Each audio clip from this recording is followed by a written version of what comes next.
Welcome along to the Matchbook Football Podcast. We are back. I'm your host, Daniel Hussey, and for a brand new Premier League season, delighted to welcome the usual crew of Mark O'Haire and Adrian Clarke, refreshed and ready to go. Adrian, we might start with you because it's been all go for you. The EFL kicked off over the weekend. You've had a mad few days, so I don't know if you've even got a week or anything just to refresh yourself at all. I did get a week away, which was lovely. But yeah, it's gone very quickly. But yeah, 5 games in five days for me, which is great because it keeps me busy at the start of a season. But yeah, I was at Barnsley Friday, Millwall Watford, then Arsenal Lyon, then Luton Burnley last night. Tonight I'm at Oxford. So yeah, it's all go. Wouldn't have it any other way, right? This is brilliant. So yeah, it feels like the season's definitely back in my house anyway. Absolutely. And Mark, for you, you got a small bit of a break, maybe even less than Adrian's, or get a bit of a break. And when does the season prep start for you?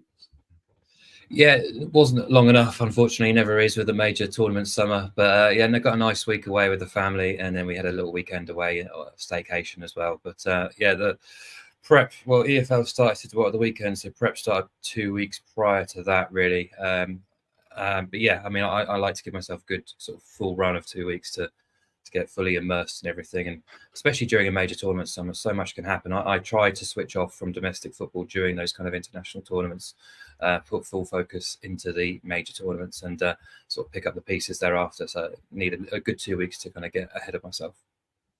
Okay, doing the prep so people listening can just take on that advice and maybe perhaps follow Mark or Adrian in on some of these selections. So the plan for the next couple of days, we're going to do this fully outright preview, predominantly focused on the Premier League with a few EFL picks. I know we're a week in, but interesting prices and maybe overreactions in the markets, but we'll get to all that later on in the show. And then we will have our regular slotted Thursday podcast, 1 p.m, where we'll be previewing all game week 1 in the Premier League, and that will be our game by game week as we go on throughout the season. Quick reminder to like and subscribe to our YouTube channel or follow on your preferred podcast platform, insights.matchbook.com, for a full recap of all the bets and a pointer in direction of a new sign-up offer. If you haven't got a Matchbook account, we're currently running an offer of getting £50 in free bets when you bet £50 on Matchbook, and that's in a football sense. So if you enter the bonus code POD50 when signing up, that's POD50, you get 5 by £10 free bets, 1 for the Premier League outright and 4 to use on any Matchbook football market, including bet builders as well. Full T's and C's are available on matchbook.com/promotions. We'll get stuck into it, and we're going to start with the outright winner market, which has more of a storyline than usual given potential charges coming Manchester City's way. The hearing's set for later this year in a month or two. So we'll take a look at the betting. And it's been because of that news last night, City drifted ever so slightly to 274. Arsenal came in a tad at 282. Bigger prices with Liverpool at 8.0 under new management, Chelsea 26.0, same price as Manchester United, Spurs 29.0, Newcastle 42.0, and Aston Villa back in the Champions League 90.0. Mark, we'll kick off with you. I guess it's a tough one because you look at the top 2 and think, yeah, they should be the top 2, but doesn't mean the teams behind them aren't bad sides. You know, there seems to be a lot of up and coming teams that are maybe a season or 2 away from challenging, perhaps. Yeah, it's an interesting betting heat this year. I think there are legitimate doubts or concerns, perhaps, kind of surrounding most of the clubs towards the top end of the market. Perhaps there's less noise surrounding Arsenal, but Man City's price is obviously dictated by those 115 charges and the news, which we all kind of expected is we should have a hearing this season. Whether we'll get a sort of points penalty put in place or far worse, when that will be applied, we just don't know. But you know, City have been odds on for the Premier League title every year since 2018, so that's the reason why they are the price they are. They've just managed a historic 4th successive title now to try and go, chasing another one. So this probably looks like it could be Pep Guardiola's last year. So, you know, you expect them to go all out for it, but there's just too much noise surrounding them at the minute. And I think based on City last season, I wasn't as blown away by City as perhaps we have been in previous campaigns. We constantly talked about City coming on strong in that last final third of the campaign. They did, but probably not to the extent we've seen in previous years. And you look at the squad, Walker's now 34, De Bruyne 33. There's that talk about Edison perhaps wanting out. Alvarez has just been sold. Rodri's been complaining about fatigue, not just once, a couple of times in the last 12 months. There's an over-reliance on him as well in the middle. And also, if you look at their record in big games, the big matches that matter, Arsenal were the better side across, if you put the two matches head to head together, Arsenal were the better side against City. Didn't concede a shot on target against City in the Premier League, which is a remarkable record. They won just twice in 10 against the top six, and only requires a very, very slight regression to lose your title. And I think they're vulnerable this year, not just because of the charges, but they did only finish 2 points ahead of Arsenal last season. And for that reason, there's just more than enough noise to leave City alone. Perhaps you don't want to have a bet at all, but if you are going to have a bet, I think Arsenal are the bet to have, quite clearly, actually, because I think that the rest, there are very much doubts and concerns surrounding all of them. But as I say, just 2 points off City last season. They were the better side against City in the head-to-heads. A noticeable improvement in mindset, in structure across the last 18 months or so. I know they had that wobble towards the back end of the season prior to that, but for the most part, Arsenal have been strong, have a solid spine, a young team that could and should improve. They've strengthened now with Calafiori coming in. I know he's a centre-half by trade, but I expect him to be utilised on the left-hand side more often than not. That was perhaps a weakness of Arsenal's last year. And I just think if they repeat the same standards, they will go incredibly close. If they improve on last season's standards, I think they can and will win the title, because they were top on expected points last season. They were very lucky with injuries, that must be said. They will need that same luck again. But the best defence in the division, defences, as they say, win titles, a super solid spine, very difficult to beat. Havertz flourished in 2024 when he got moved into the central forward role. I just expect more from Arsenal all round. I think there's enough players with potential who should get better and better. And I think they'll be so eager, so motivated to kind of go that extra mile this time around that I make them the bet at the top end of the market. Okay, 282, as we mentioned, Arsenal, the bet for Mark. Adrian, what's the bet for you here? Wow, I like to hear that. Well done, Mark. Yeah. Correct answer. It was the correct answer. Yeah. Look, I'm very much sort of, on the same lines. I think Arsenal can be champions this season, and I'm willing to sort of put my neck on the line and back them at the price. I think that the City are always worthy favourites. Any competition they enter, they should be favourites, and they are. But it's close, and I think that it's close for a reason, because Arsenal are the team on the up. I do think that a few of City's key players are getting older. Obviously, Kevin De Bruyne is one. Kyle Walker is another. Bernardo Silva as well. Very reliant on Rodri and Haaland as well, aren't they? So, what if something happens to them? Last year, Haaland was out for a few. Rodri didn't really miss many games. If anything happens to Rodri, I think that could be an absolute game changer. But let's just concentrate on Arsenal. And I just feel that they've improved year on year. They've got to 89 points last season. If they can get into the 90s, which I think they're capable of, and you think about, some of the points they gave away last year, Fulham games, home and away, Villa, home and away, West Ham at home, they've just got to learn one or two lessons and make a fewer mistakes, and they'll get there. Arsenal, I think that the squad is building very nicely indeed. I would like a striker to arrive before the close of the window. I'd feel more confident if a striker did come in. There will also be a central midfielder that joins. I'm pretty confident of that.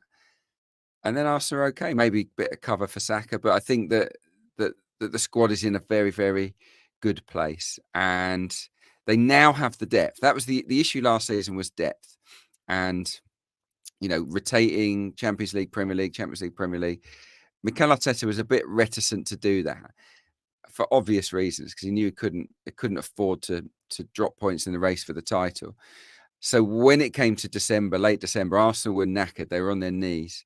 They needed that winter break. This time around, I think lessons will be learned, and I think that he's got good enough backups in a lot of positions to be able to rotate with a touch more confidence. So yeah, I think this could be Arsenal's year. Motivation is there. That Mikel Arteta is going to push and push and push and maintain high standards. If City do make it 5 in a row, that would be extraordinary, by the way, because their motivation levels, they just can't be the same as Arsenal's. They've done it 4 years in a row. So I think that could prove to be, that hunger could prove to be the difference, as well as the fact that Arsenal, in my opinion, were just as good as Manchester City last season. And this season should at least be their equals again. So yeah, it's Arsenal for me. It feels pretty good to say that, actually, because Arsenal had some barren years, but they're among the best teams around now. I don't think there's any doubt about that. And Mark is bang on about defenses win you titles, and you look at the first choice back four and the backups now, and you see a very, very stable team. Okay, both Mark and Adrian selecting Arsenal to win the title at 2.82. We will see. We'll move on to the top four market. Obviously, you have the likes of Arsenal, City, short prices. Arsenal 1.14, City 1.26. I guess that's based on that the 115 charges. Liverpool 1.62, Chelsea in around 2.76, United 3.2, Newcastle 3.3. And Adrian, we'll go back to you because Tottenham are 3.35. And you make that a bet here. You like what Ange has done probably last season, but also in the summer as well. Well, yeah, I just think that they weren't far away last season. Tottenham Hotspur, obviously, they led early on in the campaign. They were the pace setters, weren't they? And yeah, they faded. They let in too many goals. 61 was way too high. Obviously, Ange was implementing his tactical approach, and I think that he probably didn't have the depth of players, particularly at the back, to cope with any absences. When he's got his A team out there, they're really quick back four that can recover. If teams do try and exploit the high line, I think that makes a real difference for Tottenham Hotspur, who will score a lot of goals this season. Mark my words, they got 74 last year. I think they'll improve on that this time around. Dominic Solanke, I think, is a decent signing. A lot of money for a player that's had, one really good season in the Premier League. So it's a risk of sorts, but I do like him as a player, and I do think that he'll get a lot of chances, and he could bag plenty for Spurs this season. They've brought Werner back. You've got Son, Kulusevski, Brennan Johnson. There's a lot of firepower there. Maddison in behind. I like the signing of Archie Gray as well. I think he'll, he might not play at first, but he'll come good for sure. Yeah, I think Spurs, who, by the way, only finished 2 points behind Aston Villa last season, can leapfrog then. I think Villa will find it hard to sort of marry Champions League with Premier League. That's bound to impact their points tally. I can't have faith in Chelsea yet. I think that, they're not a team. We'll see how they go. They've got a lot of talent, but there are too many red flags around Chelsea. Newcastle United are strong, but are they as strong as Spurs? I'm not too sure. And then you're looking at United. I can't put United above Spurs. I think Spurs are not priced right in this market. For Chelsea to be miles shorter than Tottenham Hotspur, to me is remarkable, because I see a team in development, a team on the rise under Ange Postecoglou. And at Chelsea, I see a group of individuals managed by a rookie Premier League manager that's got a lot of off-the-field issues to deal with at the moment, that has a lot of work to do, implementing a new style of play. So, yeah, I expected, and I genuinely mean this, I expected Tottenham to be ranked fourth in the odds, and yet they ranked sixth. Yeah, so for that reason, I think they represent good value at 3.35. They'll give you a run for your money if you do back them. I think that you'll keep that interest throughout the campaign, because if they don't get it, it won't be by much. Yeah, seventh now, marginally bigger than Newcastle. Adrian, 3.35. Yeah, I mean, I don't get it. I don't get it. I think Spurs will spend more money as well. I think they need a little bit more defensive cover, and I'll be staggered if Ange Postecoglou doesn't sort of push for that with Daniel Levy in the coming weeks. So, yeah, I think Spurs have got their best chance since Kane's only been left a year, but best chance for a long time of finishing fourth. We've said two surprises, haven't we? We've had Newcastle do it. We've had Villa do it. I think this might be Tottenham's turn to grab that fourth spot. Okay, yeah, and this podcast won't be great now if we constantly agree with each other, Mark. But I know.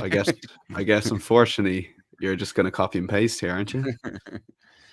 I am. I'm not going to go over everything Adrian said, because they're all, the same reasons why I would support Spurs in this particular market. The price being the key. But I thought Postecoglou was unfairly criticised in the latter months of the season. I thought he became, in some circles, a bit of a figure of fun because of his approach. People said he got found out, etc., and so on. But if you look at the season as a whole, what he achieved with Tottenham was quite extraordinary. I thought he worked very sort of minor miracles considering what he inherited. They just lost their star striker, one of the best players in history. They've been an absolute rabble for 2 years. The sea change in approach and the immediate results to back up that approach, inheriting an unbalanced squad, getting them all on the straight and narrow, putting a happy camp together. They looked to be on an upwards trajectory almost immediately. All the new signings were outstanding, made major impacts from the off as well. So I've got full faith in their recruitment.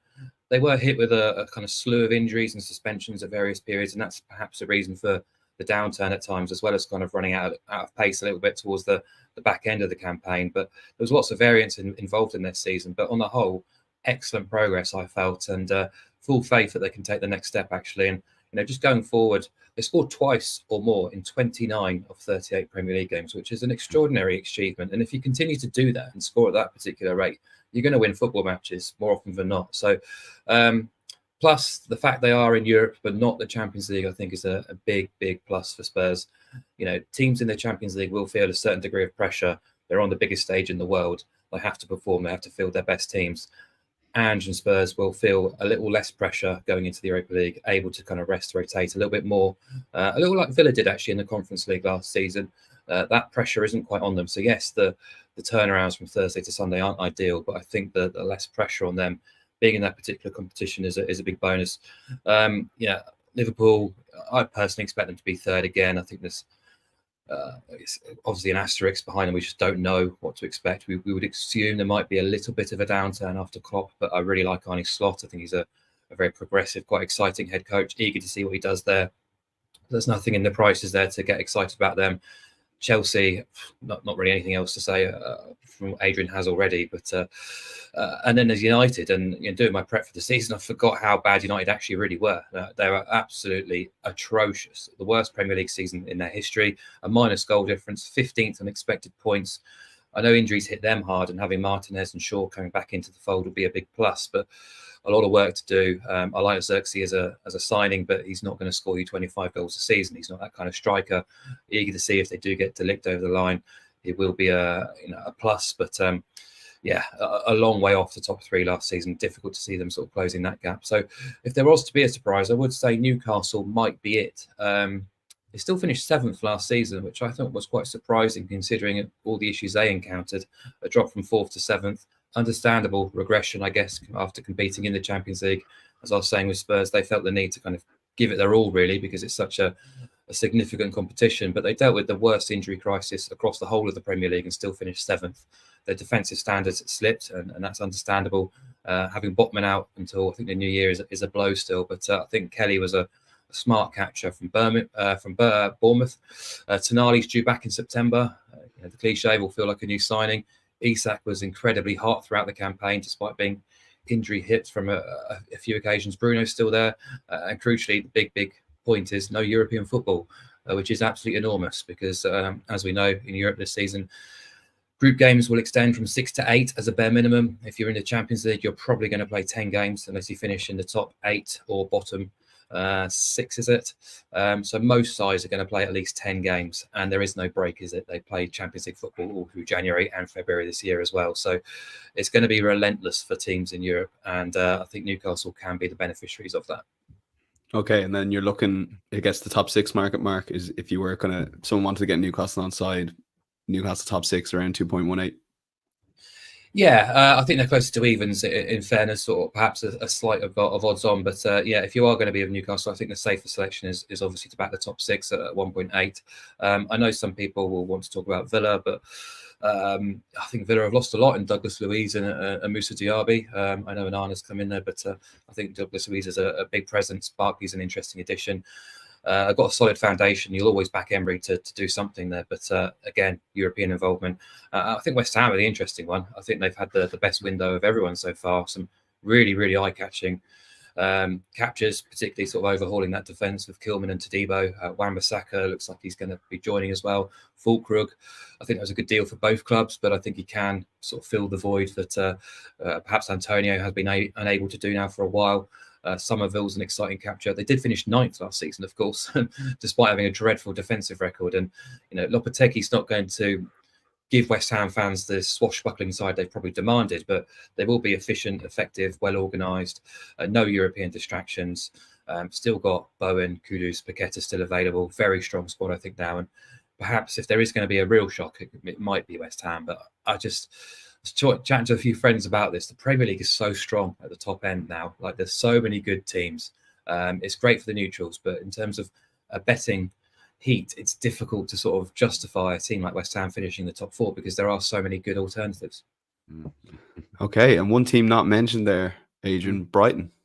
Yeah, look, I concur with Mark's thoughts on West Ham, by the way. I want to see them in action first. It'd be one of those where I'll keep your eye on them early on in the season. The individuals are there now.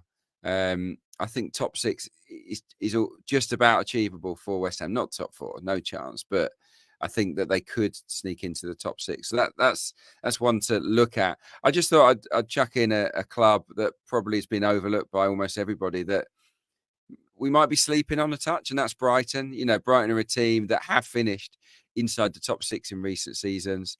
They tailed off last year, in my opinion, because of 2 reasons. The European football took its toll on them. They didn't have a squad for it. And the manager, De Zerbi, I'm going to say down tools, but there was a massive distraction. And they weren't a patch on what they were earlier on in the season or the season before. I think the ability is there, and they've brought in some good players. Weefer's come in midfield. I like Minte, sort of a wide player that's come in. He's been excellent in pre-season. And, of course, they got the youngest manager, haven't they? 31-year-old Fabian Herzler. Bit of a wild card, but typical Brighton appointment from St. Pauli. And, you know, he's got the gig because he's been brilliant until this point. At 7.0 to finish in the top 6, I think they have a shot. I do. You know, Joao Pedro is a top class player. You might, if they get Evan Ferguson fit this time around, he'll score more goals for sure. I think they'll spend a little bit more money before the close of the window as well. So yeah, Brighton. No one's really talking about them, but I think of injuries last year as well, Adrian, didn't they? You know, you think of huge injuries. Well, yeah. So you've got Mitoma and March are like new signings, aren't they? How good was Mitoma? And how good actually was Solly March at the start of last season and in the year before? It's as if, I think they're going to be far, far better than they were. And I think under a new manager with great enthusiasm, he can motivate that team to absolutely finish in the top half. And, you know, if you're in the top half, you won't be far away from the top 6. So, yeah, just a little cheeky long shot of sorts. 6-1, 7.0 on Brighton to finish in the top 6. I think they are capable. I do. I would just say as well on Brighton, and I'm sort of jumping on the bandwagon because I do expect them to improve a lot too. But Weefer for me is the best signing of the summer so far. You think last season they lost Caicedo, lost McAllister. There's a huge void in that midfield. This guy is the business. Like, he's a big boy. He's a ball player. He gets around. He puts his foot in. You know, you'd always back Brighton to buy quality because of who's in charge there and how smart they are as a club. And, you know, they're signing Gruder as well from the Bundesliga. That came through overnight, really. He's a really exciting player as well. So they will be better, absolutely. Okay, yeah, and it's one of those, I think with Brighton, people trying to put them into the Southampton basket of how long can they keep this going. But I guess, Mark, there's a lot of clever people involved there, and you've seen the last week or two, the summer signings. Absolutely. The likes of Brighton, the likes of Brentford, you would always back them to find a way just because of the people in charge. They're a very smart operation. You know, let's not forget they are relatively small clubs in the grand scheme of things, and they're punching well above their weight, but that's because they've got such smart people operating at the top end of the club. And you compare and contrast with, let's say, as you say, a Southampton, it's chalk and cheese, really. And Brighton, you'd back them every day of the week to sort of get things right eventually. Okay, let's move on to relegation, and a good segue into Southampton. We'll take a look at the betting. Leicester City 149, Ipswich 1.99 to get relegated. Southampton 2.12. Forest are 4.5, same price as Wolves. Everton a bit shorter, 4.2. And then you have the likes of Fulham at 6.8, Brentford 7.2, and Bournemouth at 8.0. Adrian, we've touched on Southampton there. They're odds against to get relegated. But you're probably expecting that to happen, yeah. I would have thought they'd been odds on. Yeah, I don't want to be, mean to Southampton, but I would, because they come up via the playoffs. They've had a shorter rest, of course. I really like a lot of what they do. Russell Martin, I really like him as a coach. He's a great brand of football. But how that brand of football will fare in the Premier League, I have my doubts. They're going to have to be a lot more pragmatic than they were last season. They won't be able to keep the ball with us for as long a period. They're going to have to be better without the ball. Or they're going to spend a lot more time without the ball than they did in the Championship. And when I look at that defence, I think I'm a little bit worried, because it's not masses of Premier League experience. There's not loads of pace. And I think that, and they don't still yet have a first choice goalkeeper. Their goalkeeper got injured; he's still out. I think Alex McCarthy was the third choice. Finished the season well, and he's still, as it stands, he's going to play this weekend. And I think that's a mistake. I'm really surprised that they haven't brought in a goalkeeper before now. So yeah, there's a few red flags around them. The transfer business has been okay, but there's nothing to suggest they're going to score loads of goals either. You got Adam Armstrong, who was a bit of a talisman last year, but his Premier League record isn't great. I think that they've got good players and an excellent manager or an excellent coach, but the golfing quality might just catch them out. They've lost Stuart Armstrong on a free, who was really key for them as well last season. So yeah, I think at the price, Southampton are very backable to go down at 2.14. I'll chuck one club into the mix. Mark might disagree, because he just name checked them alongside Brighton as a very well run club, which they are. But I just get that feeling that Brentford are on the slide. 16th last year. That's their lowest position. I'm pretty sure of that in the Premier League since they came up. They were in a relegation battle. Ivan Toney, what's happening? We don't know. Probably going to go. If he stays, how motivated is he going to be? They've lost Thiago, isn't it? The guy they brought in to replace Toney. He's out till 2025, so that's a hammer blow. I know that they've signed Fabio Carvalho this morning. Really talented player from Liverpool, but not proven over as a regular at Premier League level yet. So we'll wait and see what kind of impact he can have. But I just felt that Brentford were nowhere near as hard to play against last season as they had been. There was an edge that went from their game defensively, maybe aggression wise. They were a bit of a soft touch at times, and that's dangerous. And Thomas Frank's been there a long time. He's a great coach. He's done an amazing job, but sometimes not everyone can be like a Fergie. Sometimes players can get a little bit flat with the same voice in the dressing room, same approach. And I don't know. I just get the feeling that everything's gone a bit samey at Brentford, and I think they have to be careful. I do. So it's a long shot. It will, it's a good price on Brentford, 7.2. A lot of clubs are shorter than them to go down. The likes of Everton and Forest, of the existing Premier League teams. But in my opinion, Brentford might be weaker this year than they have been before. So 7.2 on them is one to think about. Okay, and Mark, so I guess you agree with one of Adrian's and maybe not so much on another, or how do you think about those two cases? I can understand the concern around Brentford. I know a lot of people are, but I back them as a club to find a way to be okay. I don't think they'll be shooting the lights out, but I think they'll be absolutely fine. Just because I think there's weaker sides elsewhere, and that's reflected in the prices. Leicester, understandable favourites, lost their coach, lost their best player, potential points penalties coming. For me, it's got kind of similarities with what we saw with Sheffield United last season in terms of a team winning promotion and then coming into the Premier League with a weaker side that actually won promotion. That's a concern. Ipswich, absolutely adore them, want them to succeed, want them to flourish. I can understand why they're around evens to drop down again. They look to be following the Luton approach of sort of signing elite EFL players rather than sort of established Premier League stars, and perhaps with the a potential relegation in mind to come back stronger. Is a double promotion. It's very difficult then to sustain yourselves in the top flight. Understandably, the squad is lacking a little bit. Being very exciting, be entertaining. Kieran McKenna's a top class coach, but whether the defence is good enough, That would be my major concern there. But Southampton are the obvious one. I don't understand how Saints are rated as the best of the 3 promoted clubs. I'd almost reverse it, to be honest. I don't share the same love for Russ Parton as Adrian. Apart from him dating Lucy Pinder, of course, fair play to him. But yeah, I just think there's massive holes in defence. I don't think there's enough firepower in attack.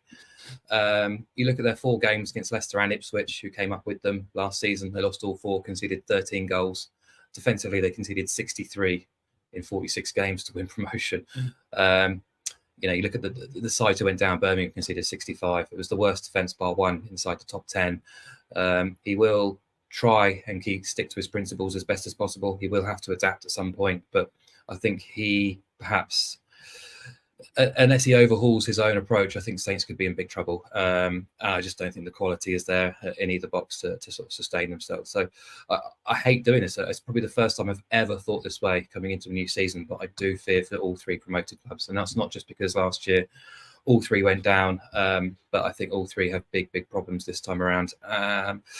I'll save my one for the long shot segment because, it's kind of similar territory as Adrian with Brentford, but it's an alternative club. But yeah, elsewhere, I think Everton will be absolutely fine. I think they could be pushing towards mid-table, actually. And I really like their business. They're not being sort of talked about as a lot, but they've lost Godfrey, lost Onana. But Jake O'Brien's a quality centre-half who's had a great season with Lyon, obviously. Irish, good for the podcast. Great for the podcast. Lindstrom is a tremendous capture. I think he'll be really busy in that central midfield, and Ndiaye as well, who's didn't have the greatest season in France after sort of hitting the lights out of Sheffield United. So I think they'll be fine. Wolves are always going to be in that mix. Forest also too, but I do fear for the promoted teams this time around. Okay, yeah, doesn't bode well for promoted teams. Perhaps with Mark thinking all 3 are going to end up probably going down come the end of the season. Let's move on to Golden Boot market. Always a fun one, especially if you want to take on the couple of favourites there, particularly Erling Haaland. We'll get to prices there in a second, but a couple of fun ones here. I'll go back to you, Mark, because this price stood out to me when you put it on the sheet, to be honest, because you meant both of you guys are pros. Tottenham Hotspur, you think of Solanke coming in. What price is he? But I guess Solanke coming in can almost bring more goals for the rest of the team, and one of these players is a big price. Yeah, love this. Absolutely love this. Son Heung-min is 55 on the exchange. The negative is we can't back it each way, I don't believe. But so it's a straight on the nose. We're probably relying on Erling Haaland missing double-figure matches, but just far too big, really, isn't it? As I say, Spurs have scored at least twice in 29 of 38 last season. He's captain. He has been on penalties. A previous Golden Boot winner, of course. He was just 2 goals off place last season, despite missing 6 matches because of the Asian Cup. He has started at least 30 games in each of the last 8 Premier League seasons, so he tends to be fit and available, and he's scored at least 17 goals in 3 of his last 4 seasons as well. So if he can hit 17, 18 again, he's going to be there or thereabouts towards the sort of top 4 of the market, and therefore we could have a nice runner. But 55 in the exchange, but you prefer to back him each way, obviously. Yeah.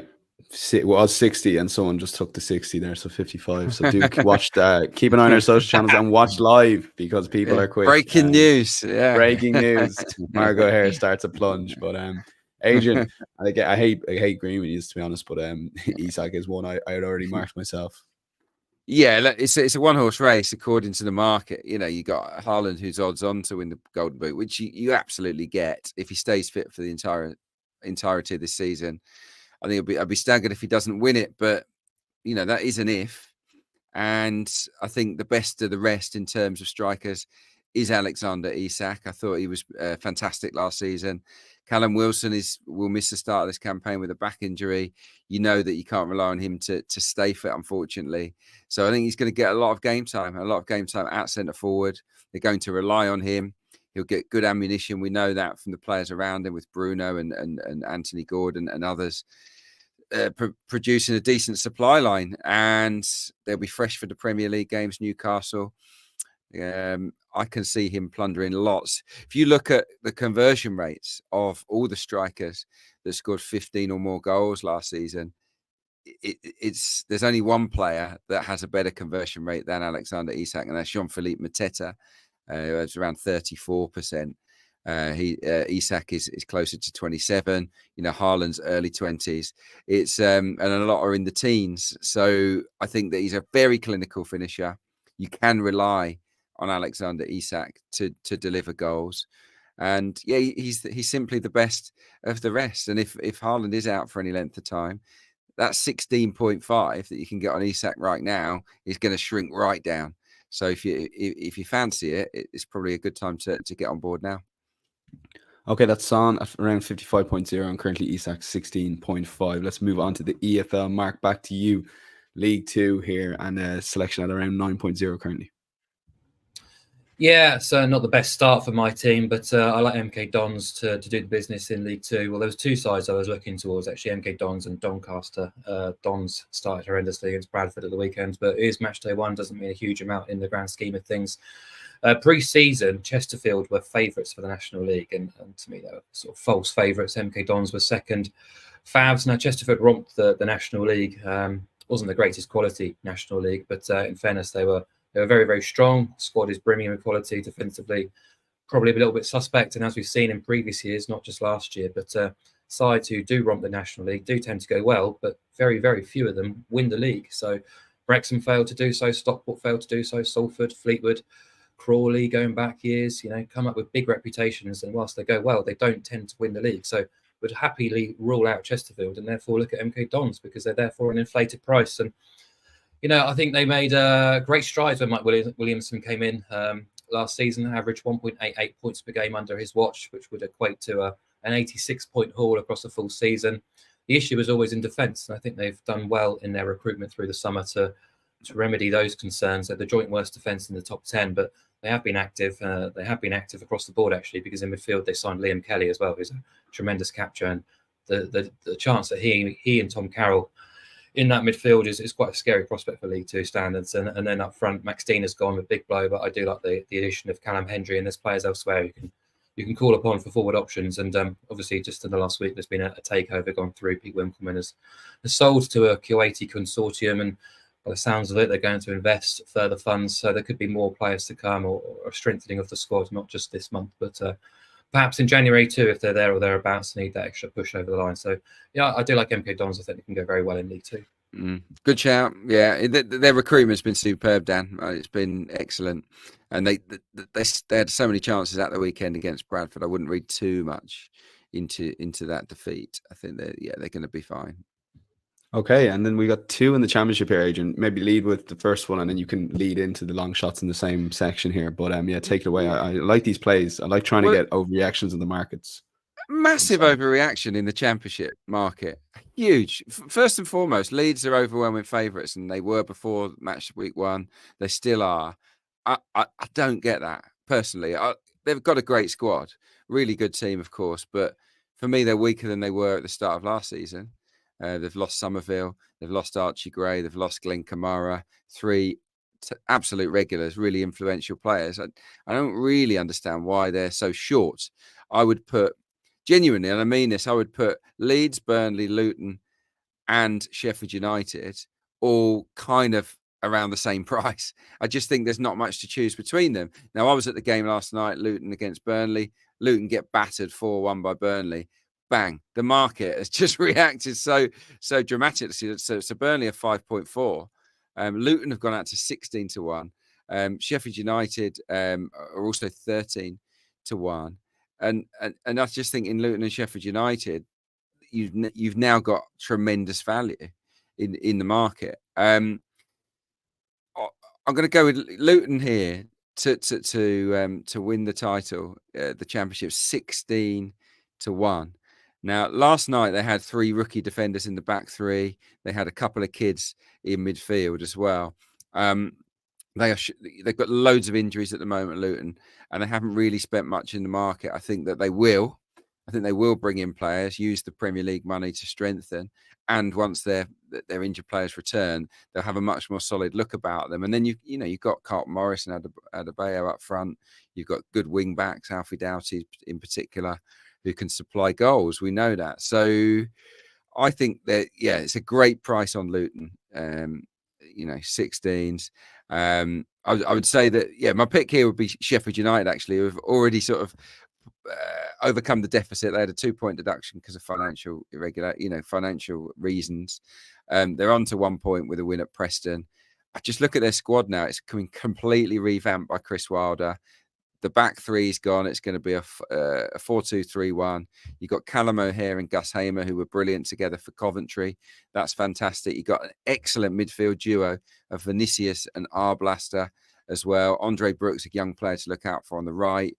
At the back, they've kept their better players at the back, and they've supplemented it as well with a couple of good signings. Gilchrist from Chelsea is a good loanee. They've changed their goalkeeper, which they needed to do. Sheffield United at 13.5 as we speak to win the league is a great shout, especially when you compare it to Burnley at 5.4. Yes, Burnley played brilliantly last night at times, but you can't base it all on one game. I think that Sheffield United will not be far away from Burnley. They could easily finish above them, and if they finish above Burnley, they've got a great chance of winning the league. So 13.5 on Sheffield United. Then I'll go into my long shot, which is an even longer one, and that is Luton. Don't write them off on the back of one bad game. That's the message here. There were mitigating circumstances, so many injuries, and I think they're ready to spend a little bit of money, particularly on defensive reinforcement. So yeah, Luton Town at 16.0. It's too big on a team that's just come down from the Premier League. Remember, Luton finished third from bottom. They finished above Burnley. They finished above Sheffield United. And I think I'm right in thinking the last couple of teams that have done that have gone up as champions the following year. So Luton will be hoping to sort of follow that trend at 16.0. I love the passion, Adrian. I have to say, it didn't take you long to get really riled up and really get going on the overreactions. And Mark, look, as a Scott Parker #1 fan, of course, and you can lead into your long shot here. But if you want to have a brief mention of Scotty Parker after a fantastic tactical masterclass, I would say. Needs a haircut, doesn't he, Mark?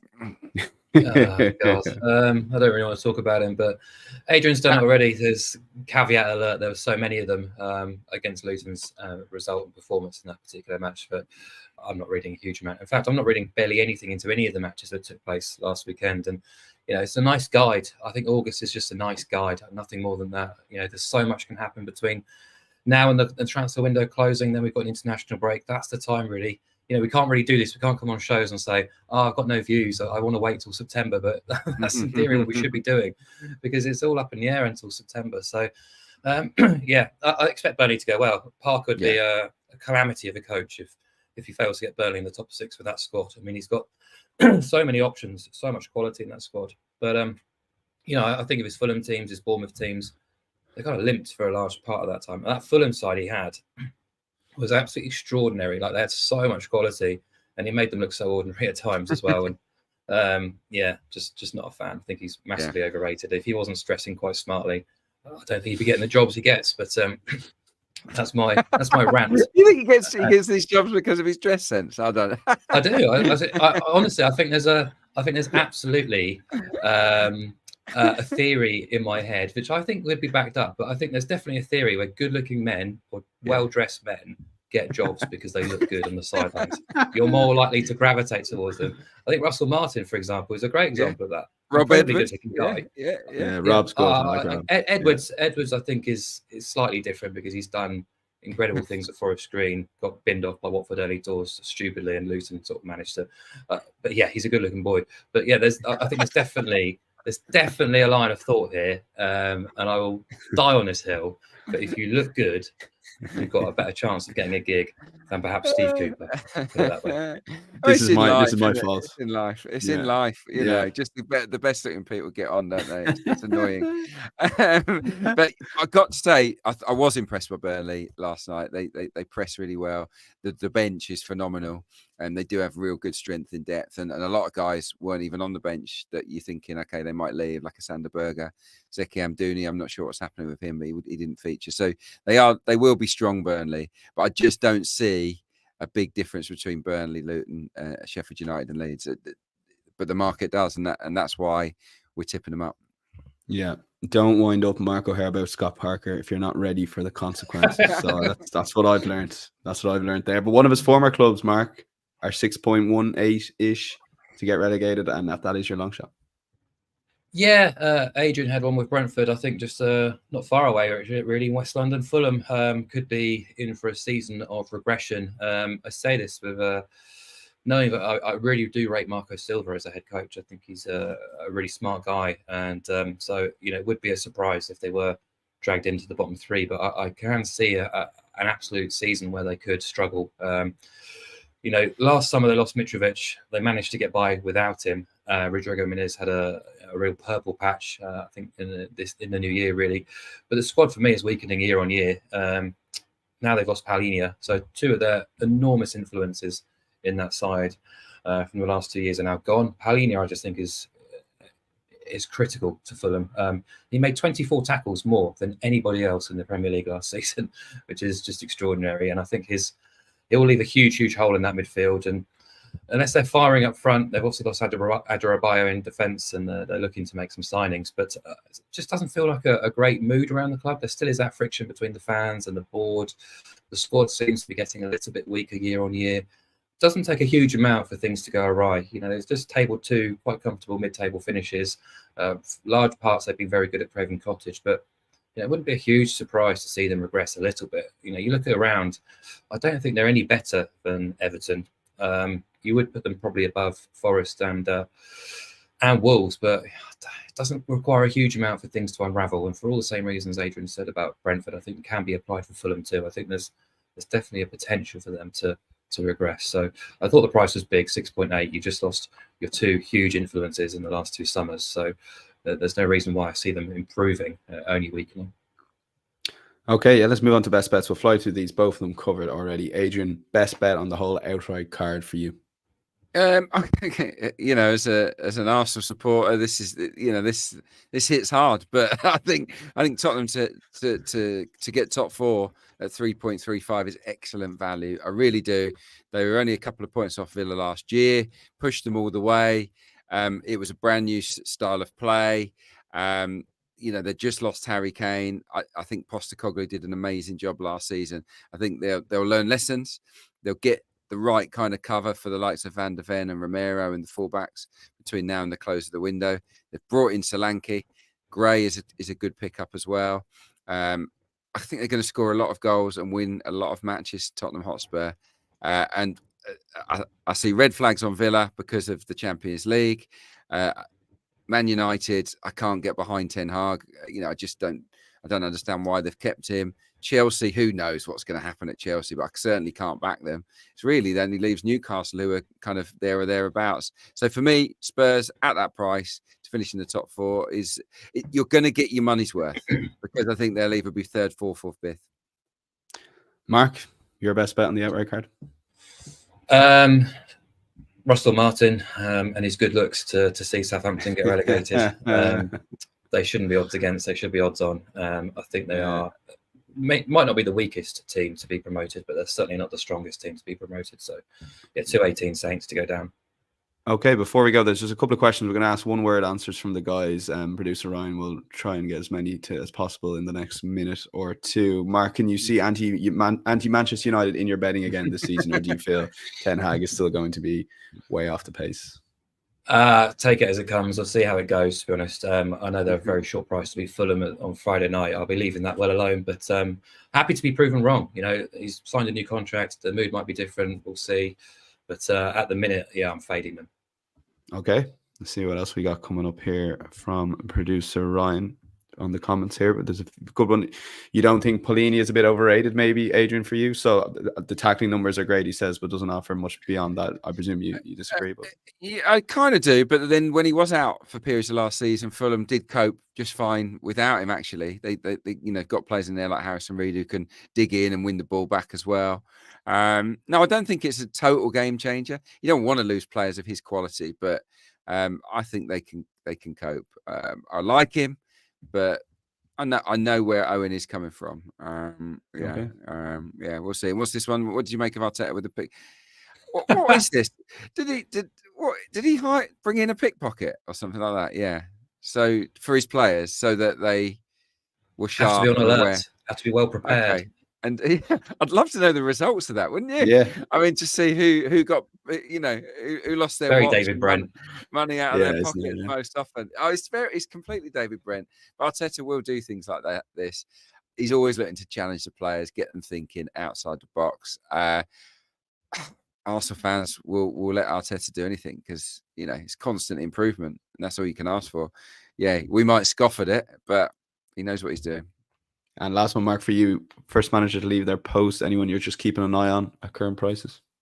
Nuno. Don't think he improved Forest at all last season. After Steve Cooper, there was an initial bounce, but if you look at his record, it was they were a little bit more exciting in the final third, but overall results were pretty ordinary, and it doesn't require a huge amount for their chairman to get the bullet out. So Nuno. Ten Hag. Brilliant stuff. Ten Hag for Adrian. I love it. Love it. Wow, if that happens, I mean, the whole Manchester United cycle will go again. But my thanks to Mark and Adrian. Quite a tough start, haven't they, United? I think they've got one of the toughest starts in August, I believe. So a lot of Man United fans believe that Ruud van Nistelrooy will be the next Manchester United manager. He sat there over his shoulder, just waiting. I don't think it'd take that much for United to pull the trigger. I don't, because it wasn't a show of faith. It was just a trigger of the extension, wasn't it? Really. So, yeah. Okay. Yeah, I'm already looking forward to the season, which I think is the whole point of these shows. So my huge thanks to Mark and Adrian, but we'll be back to the grind Thursday, game week 1, usual formats apply. But yeah, well, we're checking us out live on YouTube, but of course, get us available as a podcast. And as I said, hit that like button wherever you're following or subscribing. It'd be much appreciated. Until then, we will chat to you on Thursday. Bye-bye.